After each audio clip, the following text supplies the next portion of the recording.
Well, here I am, just showing up to this customer's house because the system isn't cooling. They say it's blowing air inside, it's just not cold air. I just kicked it on AC. It's not doing anything. Let's go ahead and pull this cover off right here. Oh, did you hear that? Just got the panel off, but look at this.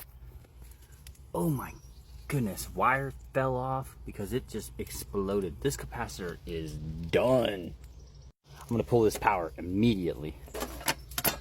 Okay, I just pulled the power. Let's go ahead and look over this thing. Obviously, we need a new capacitor. But if you look at this contactor, look how pitted that thing is. It's burning up. That contactor ain't got much life on it either. So I'm gonna recommend the contactor and the capacitor for sure.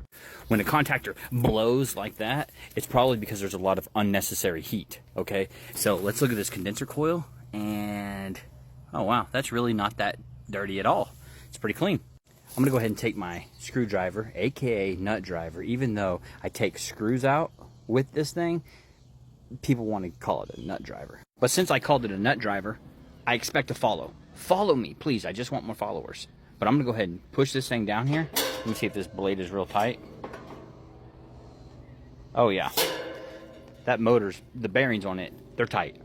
It should spin real freely, but I can't check amp draw on it. I can't check amp draw on the compressor, and I can't check refrigerant charge. But I can talk about recommendations on the motor, the contactor, and the capacitor. They don't have to necessarily do the motor or the contactor, but it's recommended, you know. Okay, it's a 2006 model unit. I went over the repairs versus replacement option. It's an R22 unit.